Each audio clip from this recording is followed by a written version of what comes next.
Welcome to Steve. I'm Steve, and today we're going to go hang with my buddy Reggie Quinerly. He's an incredible jazz drummer, master of his craft, so let's go check it out. Let's go! Reggie, thanks for meeting with me and doing this. I'm excited we get to hang and talk and play. Yeah, for sure. Thank you. Always an honor, always a pleasure. So we're going to get into it. Take us back to the very beginning. Wow. Well, I'm originally from Houston, Texas. Started off seeing the drums at a very early age. I think every drummer, their parents or whoever was their guardian always talks about them like beating on pots and pans. And, my mother and father were no different. They say at a young age, that's what I did. But I definitely remember some of my earliest recollections of the drums were, being in church and seeing the drummer play in my local church. And it was actually interesting when I got a chance to get to know him and take a couple of lessons. He was actually a jazz drummer. I think it was meant to be that I went this direction. You were at church, you saw him playing drums, and there was just something about it that... I mean, listen, it's a little different now as have gotten a little bit older and I actually am a father. I notice when kids in particular, get excited by seeing the enjoyment that others have from something, because I witness it in my kid, But when I saw this gentleman playing the drums,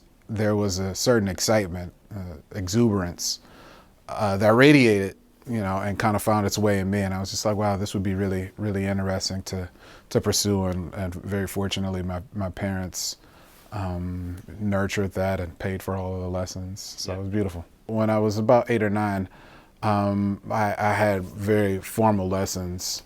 Before that, I would have, get together from time to time, but I feel like the formal instruction started at about 8 or 9. Your parents get you your first drum set. Yep. Graduated from the pots and pans. Yep, eventually. Were you playing jazz to begin with, or just kind of? Yeah. I was always interested in jazz. That was like because I do remember maybe around that time, 8 or 9 or something like that, I'd heard some music and it didn't sound anything like anything else that I had heard before then. It didn't sound like gospel, it didn't sound like any hip hop or anything like that. And I was always intrigued by the sound and the texture of this music. So at a very early age, it was like, no, this is the music that I want to pursue. Wow, that's amazing. Hey guys, I'm Max, and if you like what you see, I highly recommend subscribing to Steve's channel for some more great content. I'm going to be watching it all day while I'm lounging around. So if you like what you see, hit that subscribe. Let's see what else we got in store. Let's go. Yeah, I feel like with jazz, it usually starts in classical, or people start in rock bands and kind of ease their way into it. But that's cool that, you just knew. You were playing in different jazz bands in high school? Yeah. And also, the high school experience was another important one, because it was around that time that I met some of my good friends and collaborators. They were very serious about the music. And when I first encountered them was in high school. And just to be around I went to the Performing Arts High School there in Houston. I went to another school that was cool too, that gave me some experience. But it was when I went to the Performing Arts High School that I was surrounded by like-minded musicians who took just their craft very seriously at a young age. And we were talking about a little bit before, many times you learn the most from the people that you interact with. You have your teachers, but to interact with young people and talk about records as they're coming out, or, share things. Have you listened to this? Have you thought about this? Or, those out of school jam sessions and just experiences like that were very, very much another part of the schooling. Totally, yeah. You're learning stuff. Other people are checking stuff out. Everyone's kind of like influencing each other.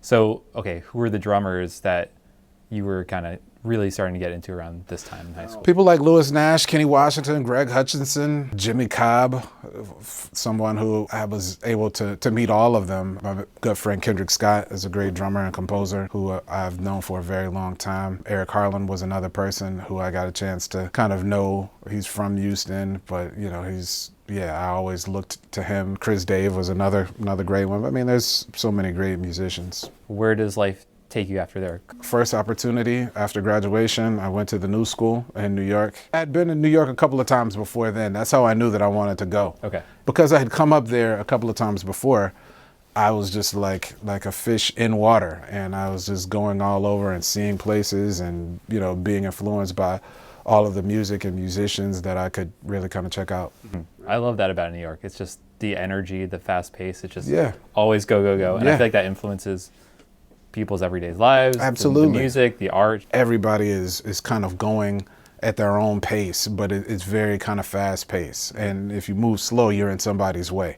So everybody has somewhere to be, and I wholeheartedly believe that that's reflected in the art that's created there, and just kind of like the mindset that permeates that place. How did you kind of step outside of the new school to go to jam sessions or meet other people? Or because it's, new school is kind of intertwined with New York City. It's not kind of separated. Like I said, being around musicians, and now I'm in the same way that I was with those high school students, and now I'm doing the same thing with college students and people that are taking the music very seriously. And, now there are other great musicians from other parts of the country, great players from Miami, great players from New Jersey, California, and all of that. And there's just, you see the same people at jam sessions.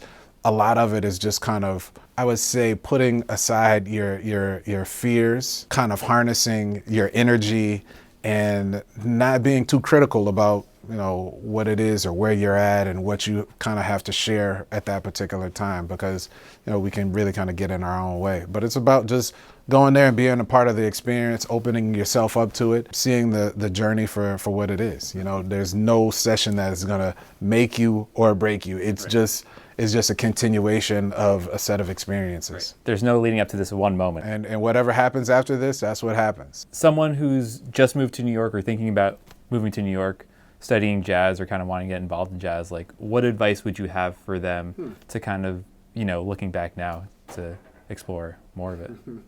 Be intentional. Be intentional. Think about, reflect on what you want to get out of the experience. Surround yourself with like-minded musicians. Learn from as many people as possible. Seek out the masters of this music. Take serious the mentee relationship, because I feel like that's a very important one as well. And understand that, there might be somebody whose records you might idolize and came up listening to for a very long time, and you might want to get close to that person. That person might not end up being your mentor.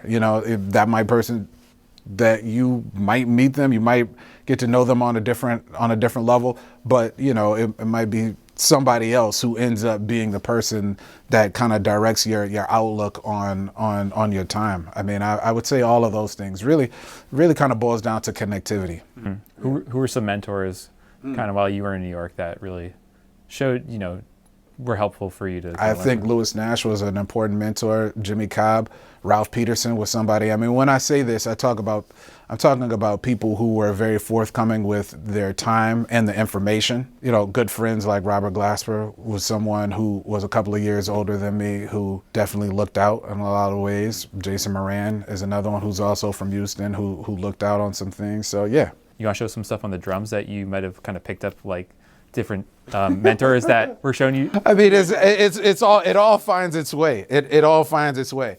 And, not to even, I mean, I always have the brushes here because I was messing around with them, because I love the sound of the brushes, but it's not even about like individual lesson. Like nobody, I'm sure they sat me down and said, do this, but it's just like so many things that you come from seeing and experiencing, live musicians or I mean, since we're talking about the brushes, even just playing a ballad.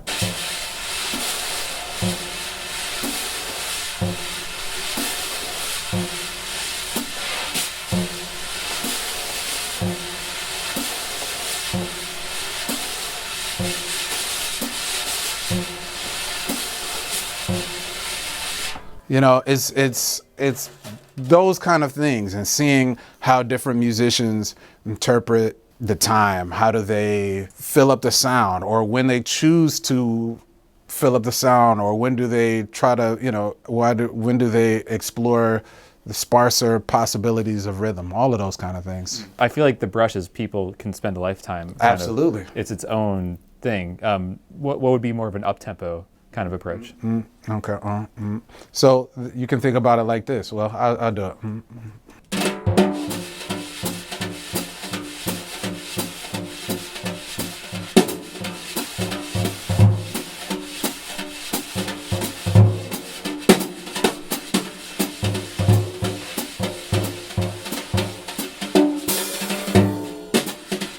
you know, and all of these sweeps and motions have they get different sounds out of the drum. So when you go, you know, counterclockwise, that creates a certain feel, but then when you go clockwise, you know.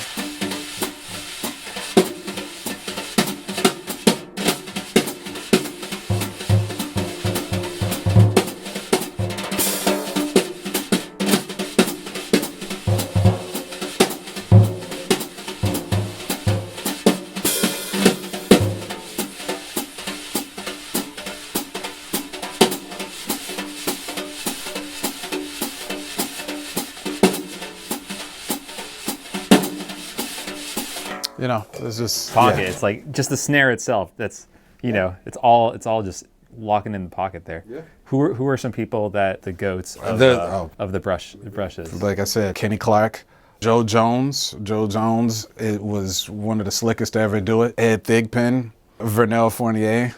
I mean, these Philly Joe Jones, Elvin. I mean, all of these musicians had a very hip way of approaching it.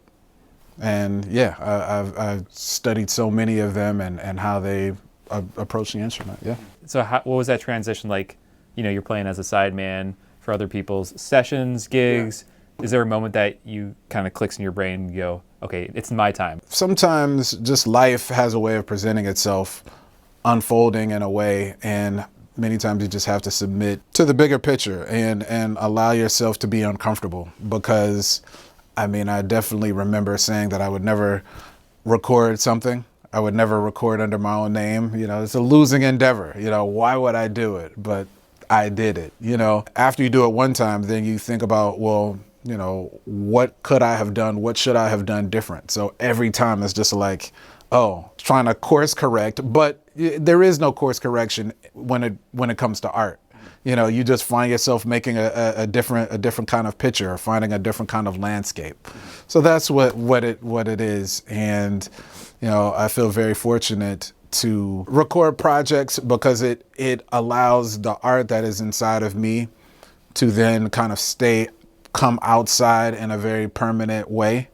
You know, to go from conception to something that's physical in your hand that can be experienced, you know, I think is a beautiful thing. And that's something that I recommend that all people kind of experience. Otherwise, it's just like the ideas are in you, but we really it's not an option. It just has. It has to find a way to get out. So, some kind of way. I love how you said stepping outside your comfort zone, because that's kind of what this is all about. Is like going to situations, you know, being open to being open, trying new things. Being open to being open. Yeah, I like that. And you never know like where life's going to take you. So I love how that moment happened for you. You decided, okay, I want to be the band leader. I want to record my own stuff. Yeah, I haven't done this in this capacity, but like, you know, it's my time and like, let's just go for it. Like what sparked that interest of, you know, West Coast, what's going on over there, you know? There's a trend in my life when I say what I won't do or won't ever happen, it usually finds a way happening. Yeah. And Los Angeles was no different.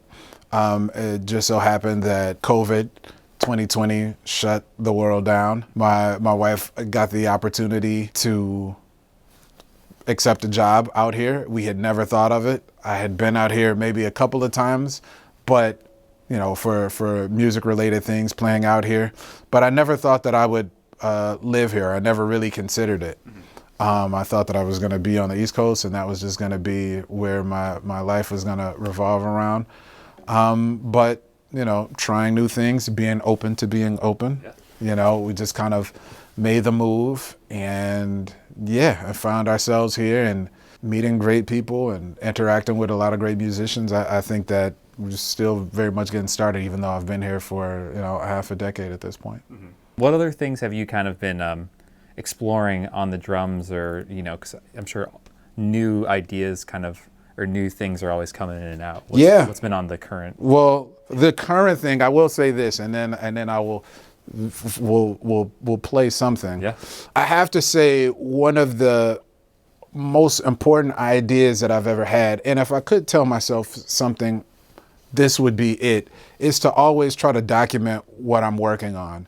And I've done that for maybe about 15 years. I've kept a journal of musical ideas, but I wonder what it would have been like at this point if I would have done it for 20 or 25 years, because I'm learning how writing down even just your ideas kind of influence other things that you might kind of come across, having to transcribe yourself, having to transcribe your ideas. Now you're more familiar with the rhythms. So then when you hear something else, you're like, oh, okay, I know what this sounds like. That reflective practice.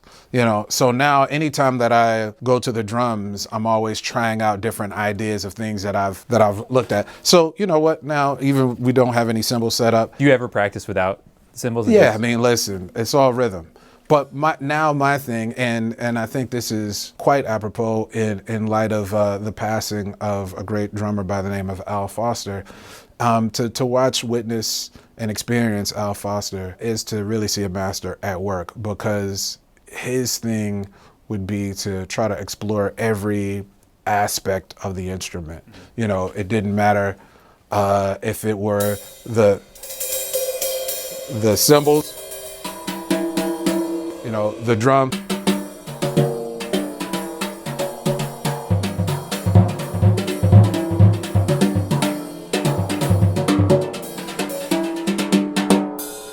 What does it sound like to now? Sometimes you got to put yourself in these musical situations. What would I do if I had to play a gig and I didn't have any cymbals and it was just, and I just had the brushes, what would I do?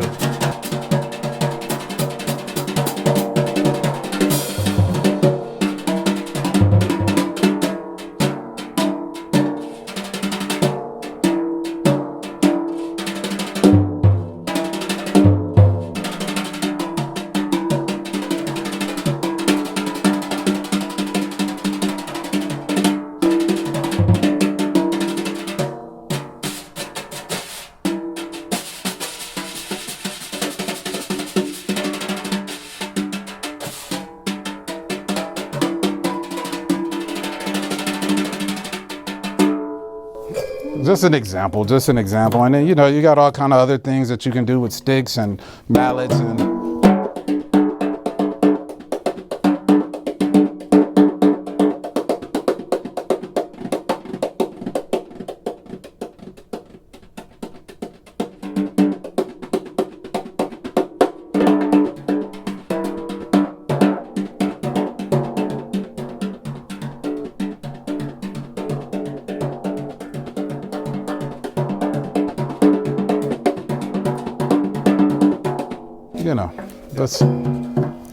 So now that's what I think about anytime I try to get to and I'm in a musical situation, even in my practicing, like, all right, how else would I approach this? How else could I interpret this? Yeah. Well, Reggie, thank you so much. Let's get it. Right. Let's go.